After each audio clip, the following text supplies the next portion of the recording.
तू लाल मेरा अनमोल।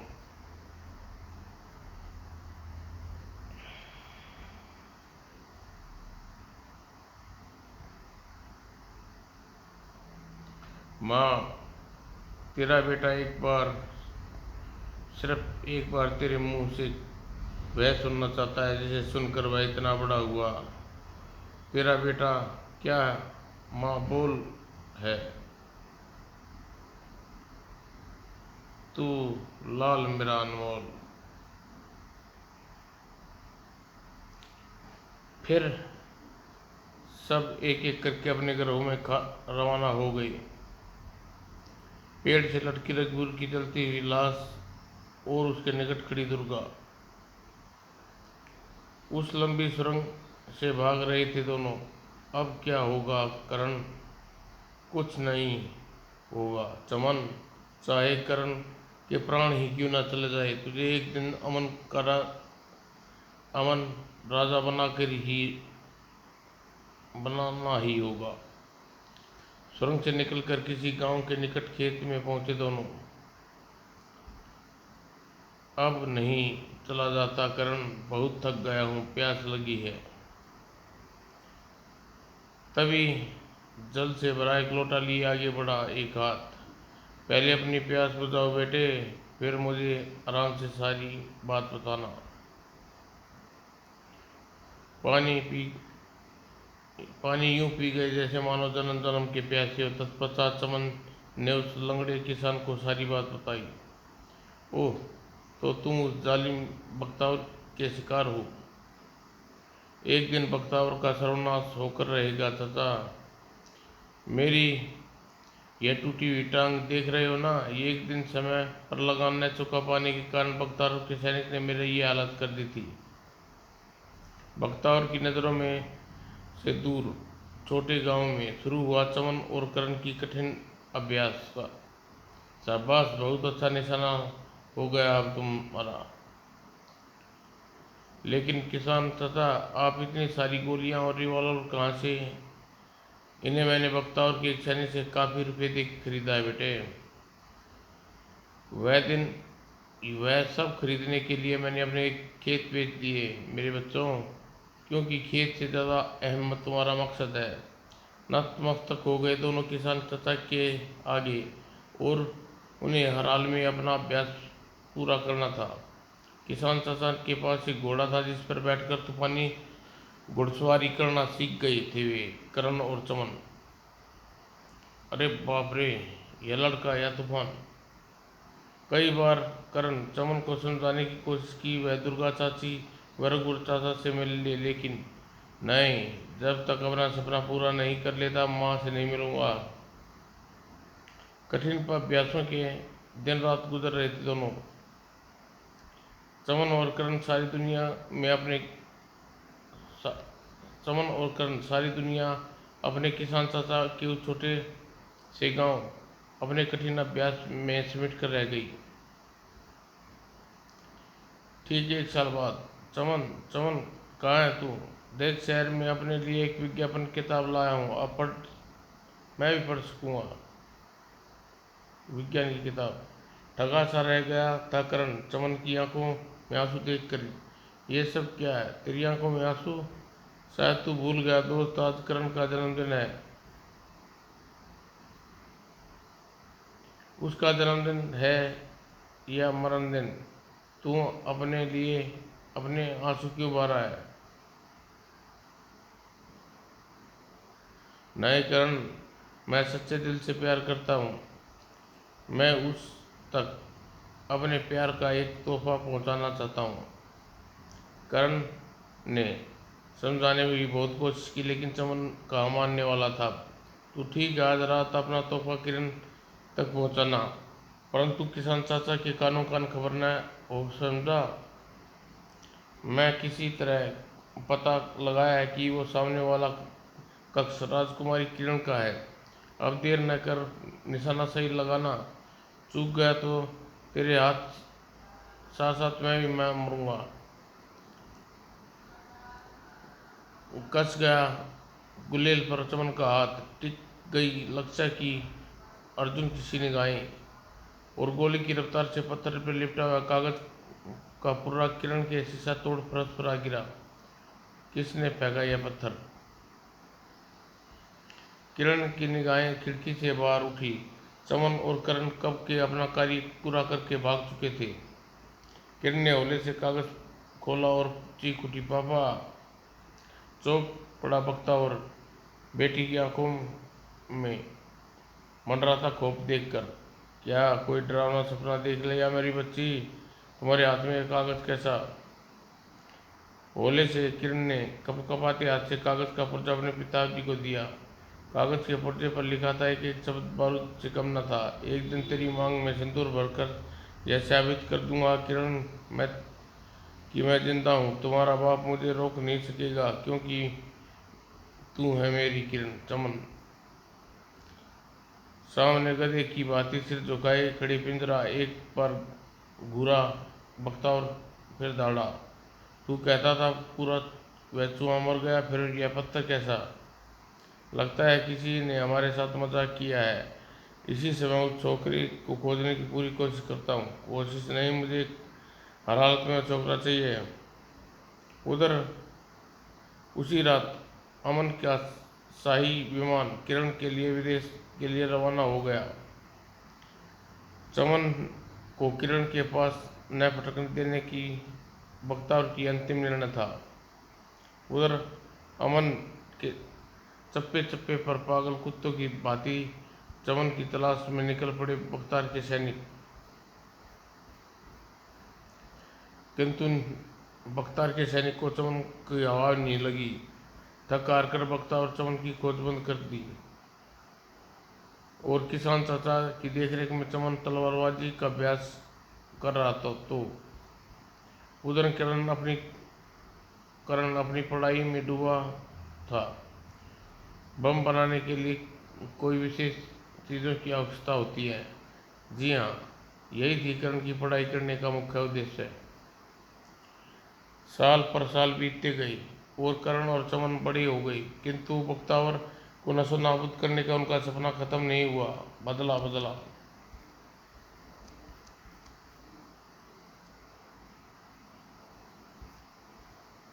एक दिन अब वो समय आ गया है करण, जब अपना बचपन का सपना पूरा कर सकूं। कहना क्या चाहता तू? यह देख अखबार आंखों में छपी 1 महीने बाद किरण इंग्लैंड से अपनी पढ़ाई पूरी करके वापस लौट रही है। सुनकर अवाक रह गया करण। किंतु विदेश जाने के लिए पासपोर्ट वीज़ा बनवाना पड़ता है और काफ़ी धन की आवश्यकता होगी। धन की चिंता मत करो करण, मैंने अपना घर भेज देंगे। बस तुम पासपोर्ट वीज़ा की फिक्र करो। हम जाली नाम से पासपोर्ट व वीज़ा बनवाएंगे। अब मुख्य सवाल यह है कि शाही विमान में बम से उड़ाने के लिए बम का वगैरह कहाँ से लाएंगे।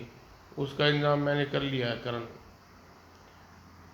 दूर से रेलगाड़ी आ रही है, वह 2 डब्बे स्पेशल गाड़ी पर लगी हुई है।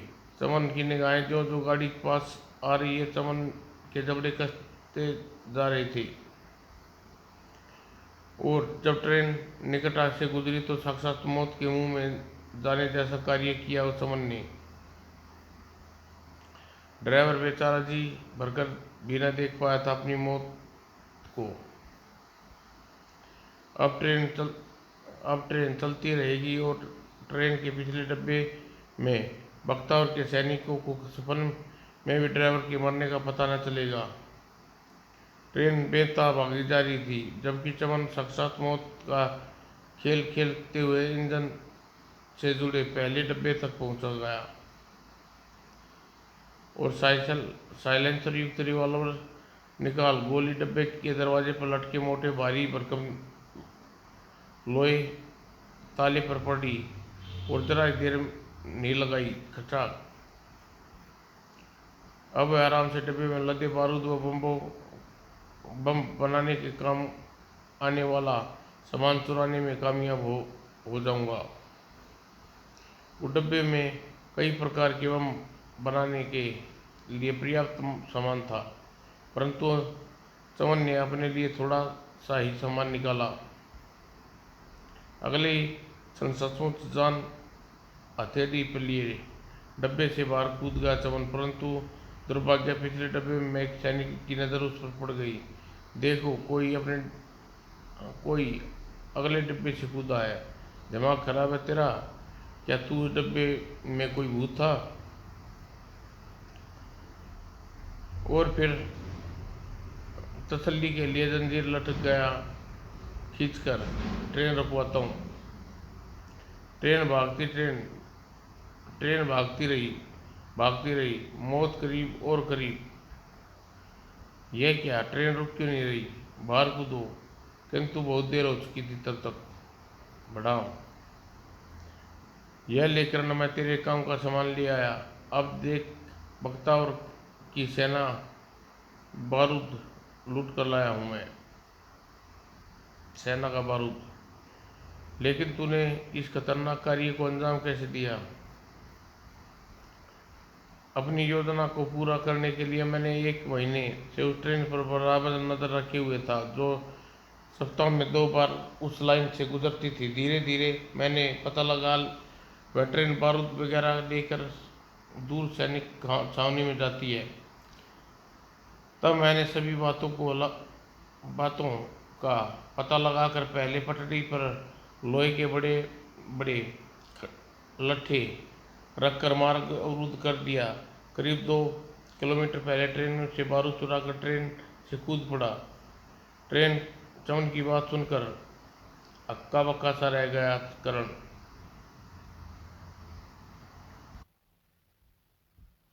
कक्ष में छाई लंबी खामोशी को तोड़ा चमन ने।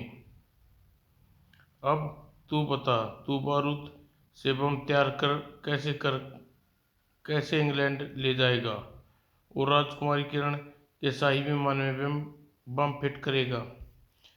मैं स्वयं बम इंग्लैंड नहीं ले जाऊंगा। मैं एक पावरफुल माइक्रो बम तैयार कर उसे चुपचाप टॉयलेट में पायलट के कपड़ों में छिपाकर इंग्लैंड तक पहुंचाऊंगा, क्योंकि पायलट कोई चेक नहीं करेगा। फिर मैं इंग्लैंड से वापसी के दौरान वह बम किरण के पर्स में डाल दूंगा तथा किरण विमान उड़ने पर किसी भी तरह किरण के पर्स से वह बम निकालकर विमान के बाथरूम में फिट कर दूंगा। चूंकि किरण शाही यात्री होगी, इसलिए उसकी तलाशी नहीं होगी। जब एक साधारण स्त्री के तौर पर विमान में यात्रा करूंगा। वैसे तो करण, तेरी योजना संयुक्त थी, फिर भी योजना फुलप्रूफ बनाने के लिए किरण और चमन सारी रात योजना पर प्रत्येक कमजोर पॉइंट की गहराई से डिस्कस करते रहे और अगले दिन अपने कार्य को अंजाम देने के लिए जाली पासपोर्ट वीजा की मदद से इंग्लैंड रवाना हो गई। अब चमन के राजा बनने की अहम वक्त आ गया था। ठीक 25 दिन बाद आज विदेश से अपनी पढ़ाई पूरी कर वापस लौट रही है बख्तार की बेटी राजकुमारी किरण। बख्तार 15 साल बाद भी जिसकी आवाज़ में वही लहू जमा देने वाली गर्ज अभी भी बाकी है। एयरपोर्ट पर सुरक्षा पर्याप्त इंतजाम है ना? जी सम्राट। याद रखो पिंजरा, हमारी बेटी 15 साल बाद अमन लौट रही है। उसका ऐसा स्वागत होना चाहिए अमन की जनता बरसों याद रखे। वो देखिए सम्राट, अमन का शाही विमान आ रहा है। काश बख्तार को मालूम होता कि एक जोड़ी आंखें टिकी हुई है अमन के शाही विमान पर। किरण विमान से उतरी। किरण भला की खूबसूरत लग रही थी, बिल्कुल सूरज से निकली किरण सी ही लग रही थी। किरण बेटी, विदेश में हमें आपकी बहुत याद आई पापा। बस बेटी, अब आ गई हो ना हमारे पास, आओ राजमहल चलते हैं। बख्तार को किरण व पिंजरा समेत एयरपोर्ट से बाहर निकलते देख रहा था और कोटधारी, जा बख्तावर ले जा अपनी बेटी को, लेकिन जाते जाते एक धमाका सुन जा, जो अब से कुछ ही पलों बाद होने वाला है। और अगले ही पल एक भयानक विस्फोट से थर्रा कर रख दिया एयरपोर्ट का जरा जरा। रनवे पर खड़ी शाही विमान के परखचे उड़ गए थे। विस्फोट के बाद मन मंचनी ही खड़ी ही भगदड़। एयरपोर्ट को घेर लिया जाए, किरण को जल्दी ही कार में बैठाओ, क्विक। कुछ ही क्षणों बाद काफिला राजमहल की तरफ चल पड़ा। पापा, यह विस्फोट कैसा था? पता नहीं बेटी किरण, हो सकता है विमान में कुछ खराबी आ गई हो। बख्तार के दिमाग में तमाम नसें उस समय कीर्तन करने लगी थी। राजमहल के एक कक्ष में शेर सा दहाड़ रहा था बख्तार। कुछ पता लगा 15? वह विस्फोट किसने किया? रातों रात अमन की धरती पर हमारा दुश्मन कहाँ से पैदा हो गया? हमने राजधानी का कोना काना छान मारा सम्राट, किंतु ऐसा संदिग्ध व्यक्ति हमारी नजर में नहीं आया। तो क्या किसी भूत ने कारनामा किया है? तभी टिन टिन उधर से आने वाली आवाज गजब का कहर बरपा रही थी। अपने सामने रखे टीवी ऑन कर, कुत्ते, विमान में हुए विस्फोट का जवाब तुझे खुद ब खुद मिल जाएगा। कौन है तू? लेकिन फोन कर चुका था। टीवी ऑन करते ही स्क्रीन पर और कोटधारी नजर आया। मुझे गौर से देख पुख्ता, और चमन नाम है मेरा। हाँ, वही चमन जिसने 15 साल पहले कंचा मारकर तेरी बेटी के सिर से शाही मुकुट गिरा दिया था। वही चमन जिसने 15 साल पहले अमन के राजा बनने की सौगंध ली थी। वही चमन आज तेरे सपने मौत बनकर आ खड़ा हुआ है, सामने मौत बनकर आ खड़ा हुआ है बख्तावर। चमन अभी दूरदर्शन केंद्र पर ही होगा, जाओ पकड़ लो उसे। जो गया सम्राट। उधर चमन का कहना जारी था। आज से 15 साल बाद तेरा तेरा शाही विमान की धज्जियां उड़ाकर मैंने यह बात साबित कर दी है, चमन अभी मरा नहीं है, और न ही मरा है मेरा वह ख्वाब, जिसे 15 साल पहले अपने आंसू पिला पिला कर जिंदा रखे हुए है। याद रख बख्तावर, जो चमन तेरे शाही विमान को उड़ा सकता है, अमन ने दूरदर्शन केंद्र पर कब्जा कर सकता है। अमन के दूरदर्शन वह कुछ भी कर सकता है, कुछ भी। पंजारा के नेतृत्व में धीरे धीरे दूरदर्शन केंद्र की ओर बढ़ रही थी बख्तावर की सेना। वह अभी इसी इमारत में मौजूद होगा। उस पर इस तरह दावा बोलना है कि भागने न पाए। दूरदर्शन केंद्र की इमारत के चारों तरफ फैल गए थे बख्तावर के सैनिक। कुछ सैनिक मेरे साथ आओ। मशीन गनें पर कस चुकी थी सैनिकों के हाथ, और वह सारी दौड़ धूप जिस शख्स को पकड़ने के लिए की जा रही थी वह था चमन। चीते की फुर्ती से अंदर प्रवेश किया पिंजरा ने। अब चमन पिंजरा की गिरफ्त से नहीं बच सकता, किंतु अंदर का दृश्य देखकर सांप सूंघ गया उसे। यहाँ तो कोई नहीं है, धोखा। चमन हमें धोखा दे गया। उसने पहले ही अपनी आवाज़ और चेहरे की वीडियो कैसे टैप करके यहाँ वीसीआर पर लगा दिया, और हम सब यही समझते रहे चमन दूरदर्शन केंद्र से बोल रहा है। लेकिन दूरदर्शन केंद्र में समूचा स्टाफ कहाँ गया? लगता है चमन ने डर डरा धमका कर अपने वश में कर लिया, या फिर वह चमन से मिल गई। यही वह क्षण था जब एक सैनिक ने आगे बढ़कर वीसीआर का स्विच ऑफ किया, और मानो ज्वाला जलजला गया। कड़वे विस्फोट के साथ परकचे उड़ गए दूरदर्शन केंद्र के। साथ ही बख्तार और उसके साथी सिपाहसालार पंजारा समेत कई सैनिक इस विस्फोट में मारे गए थे। अमन देश के राजा बख्तार सिंह के गाल पर चमन का यह सबसे करारा जवाब तमाचा था। सामने खड़ी अपनी उम्र के नौजवान की बाहों में भरकर रो पड़ा चमन।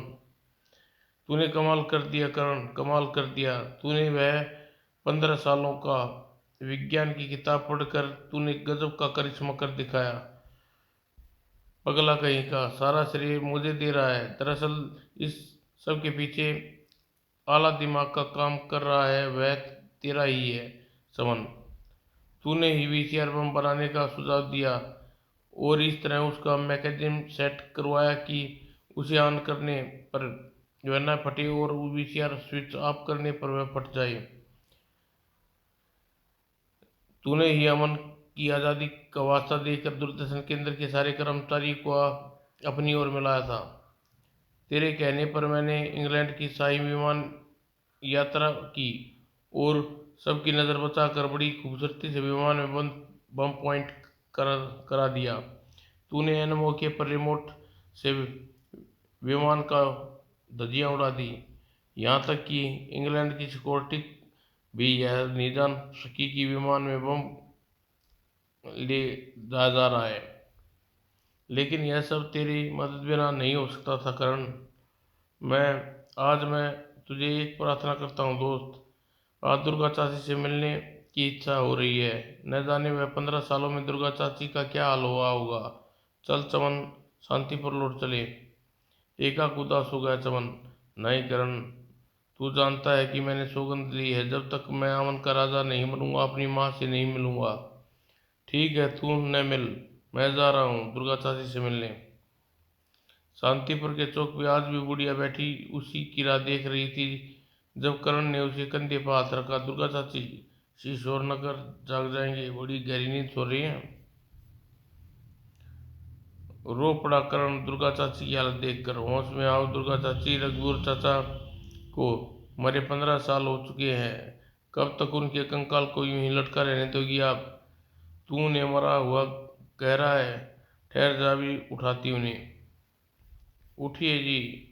और पेड़ के लटक रहे अपने पति के कंकाल को झंझोड़ती चलेगी दुर्गा। उठिए जी। यह कैसी नींद है आपकी जो टूटती ही नहीं? देखिए करण आया है। थोड़ी देर तक रोती रही दुर्गा, फिर तू सच कहता है करण? सचमुच आज मुझे एहसास हुआ कि चमन के पिता मर चुके हैं। मेरा लाल कहाँ है? करण, 15 सालों तक कहाँ रहे तुम?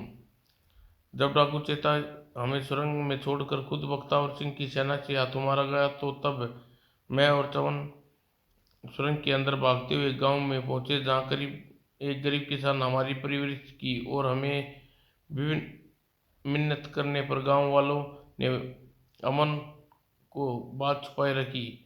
अमन की भावी राजा उसके गांव में पल रहा है। तू चिंता न कर चाची, बहुत जल्दी तेरा लाल अमन राजा बनने तेरे सामने आएगा। शांतिपुर का बच्चा बच्चा करण के गिर्द गिर्द उमड़ गया।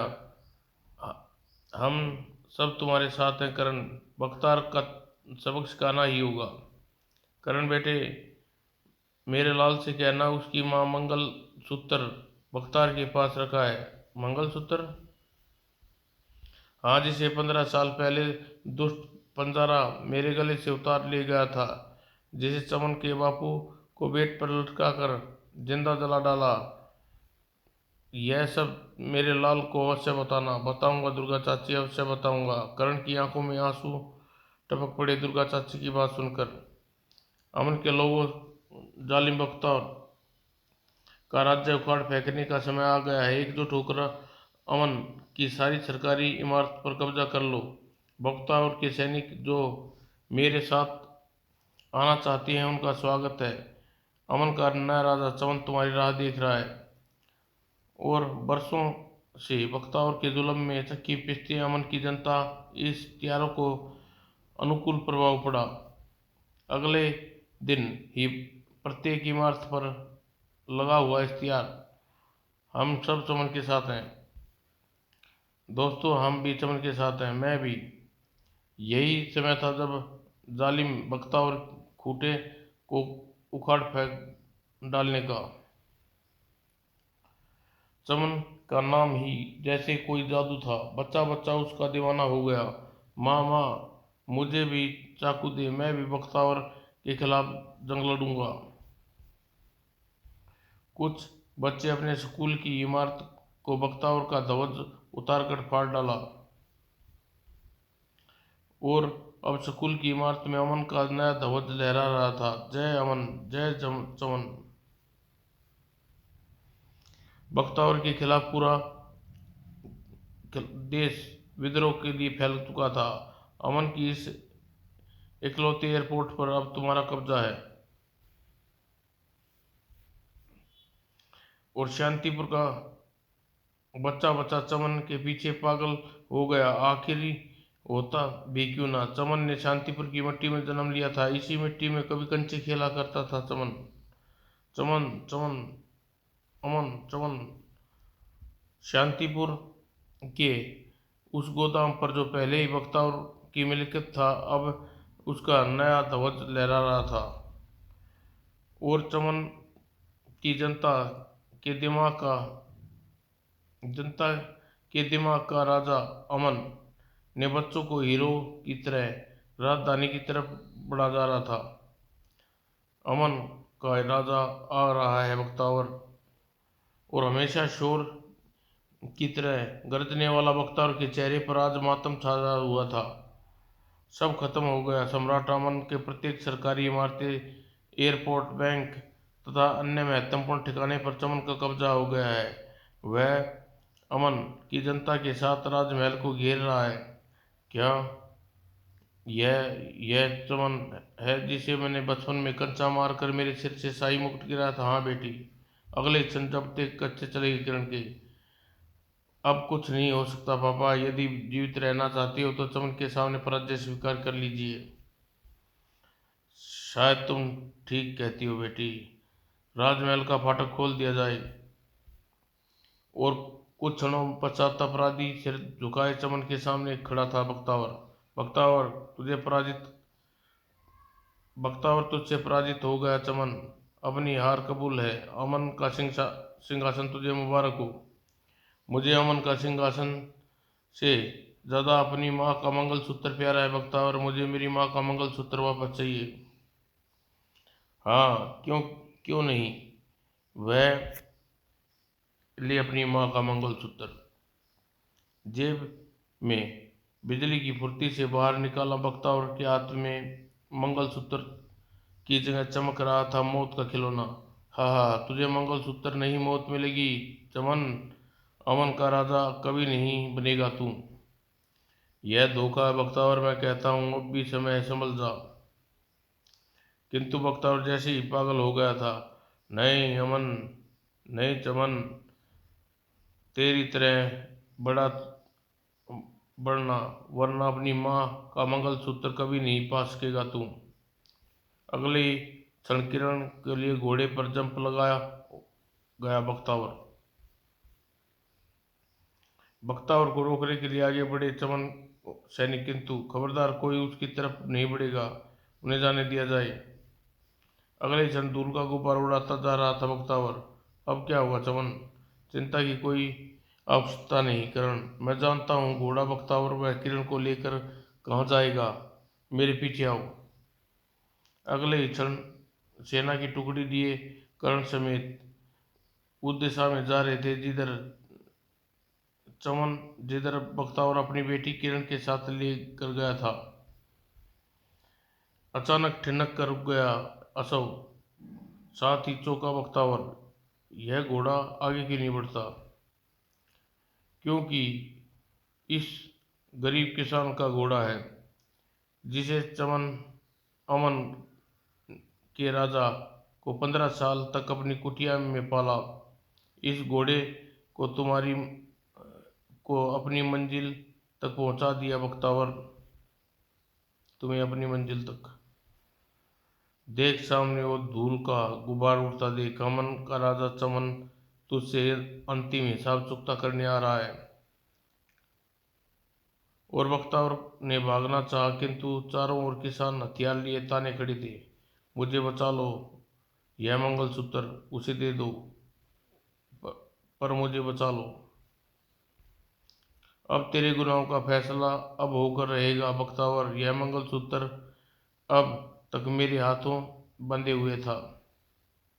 नए चमन, मैं तुमसे अपने पापा के प्राणों की भीख मांगती हूँ, माफ कर दो चमन। मैं तुम्हारे पापा के गुनाहों को माफ करने लायक नहीं। किरण, किरण, इतना इतना तड़पती होगी तुम मेरी माँ। जब उन सैनिकों ने मेरे पिता को पेड़ पर उल्टा लटका कर जिंदा जलाया, कितना रोया था मैं जब सैनिकों ने डाकू चाचा के चितरे चितरे कर डाले।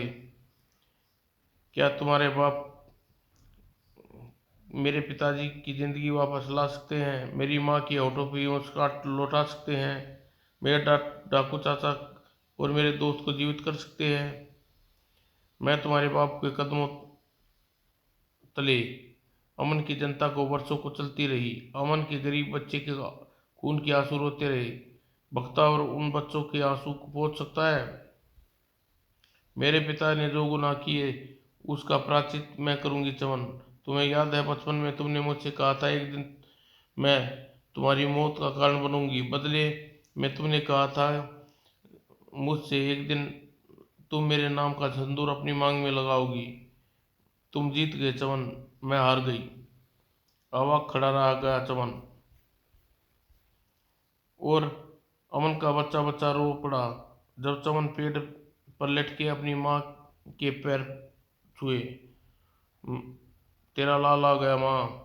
मुझे मालूम था बेटा एक दिन तू अमन का राजा बनकर लौटेगा। यह ले माँ अपना मंगलसूत्र ले आया। अब यह मेरे किस काम का बेटे, इसे तू अपनी बीवी को पहना देना। आगे बढ़कर पेड़ से उल्टे लटके अपने पिता के कंकाल को उतारा चमन ने। बापू का विधिवत अंतिम संस्कार करने के बाद राज सिंहासन पर बैठूंगा मैं। सूरज की डूबती किरणों के साथ ही चिता की आग धीरे धीरे ठंडी पड़ गई। माँ, चल माँ, अमन की राजधानी तुम्हारा इंतजार कर रही है। राज सिंहासन को छूकर उसे पवित्र कर दो। और राज दरबार में थर जरा जरा अमन जिंदाबाद के नारे से गूंज रहा था। चमन अपनी माँ के साथ राज दरबार में प्रवेश किया। चमन जिंदाबाद। आओ माँ, यह है वो सिंहासन जिस पर बैठने के लिए तेरा लाल बचपन से सपना बचपन से देखता आया है। वह सपना आज साकार हो जाएगा माँ। इस पर बैठने का पहला अधिकार तुम्हारा है। अमन राज अमन ने राज सिंहासन पर आरूढ़ होते ही साक्षात दुर्गा लग रही थी वह। देखो कर्ण, माँ साक्षात राजमाता लग रही है ना। आज हमारा प्यारा दोस्त चिंकू जिंदा होता तो खुशी से रो पड़ता। अगला अब नए अब नारों का प्रभाव थम कर चुका था। जब दुर्गा बोली, दुर्गा, अमन के लोगों, आज से अमन मेरा परिवार है, सारा अमन। हम सब एक दूसरे के सुख दुख में बराबर के भागीदार होंगे। आज से खुशी के महल के अवसर पर बरखावत की बेटी को अपनी बहू स्वीकार करती हूँ। बख्तावर, और यह चमन, यह मंगलसूत्र मेरी बहू के गले में डाल दे। मंगलसूत्र लिए किरण के नजदीक पहुंचा चमन।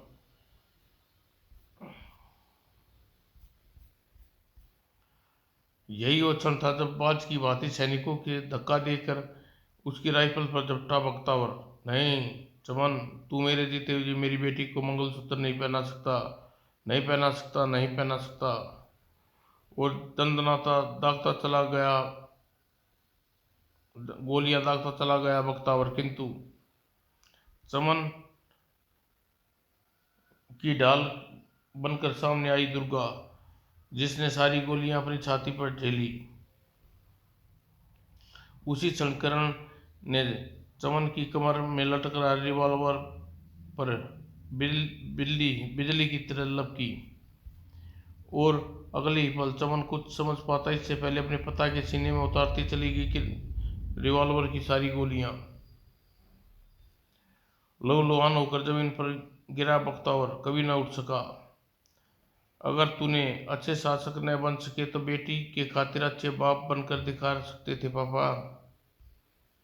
माँ, देख करण, माँ क्या हुआ? दुर्गा चाची, पगला कहीं का रोता है क्यों है? आज मैं खुशी का दिन है, तू अमन का राजा बना है। देख, हमेशा के लिए सिंहासन की रक्षा करना। अब खड़ा हो, क्या है, बहू के गले में मंगलसूत्र नहीं डालेगा? चमन कांपते हाथों से किरण को पहनाया मंगलसूत्र। दुर्गा के चेहरे पर असीम संतोष के भाव थे। अब सब ठीक है। मेरे बचपन में तुमने पूछा करता था ना चमन, तू मेरे लिए क्या किया, तो आज बताती हूँ। तू मेरे लिए दुनिया का सबसे अनमोल हीरा है, तू मेरा लाल अनमोल है, तू मेरा लाल अनमोल है माँ। और इस दुनिया से दूर दूर तक जा चुकी दुर्गा करण के कंधे से लगकर पक पड़ा चमन। और करण समझा नहीं पा रहा था कि आज चमन राजा बनने की खुशी बनाए या दुर्गा चाची का मौत का गम। समाप्त दोस्तों।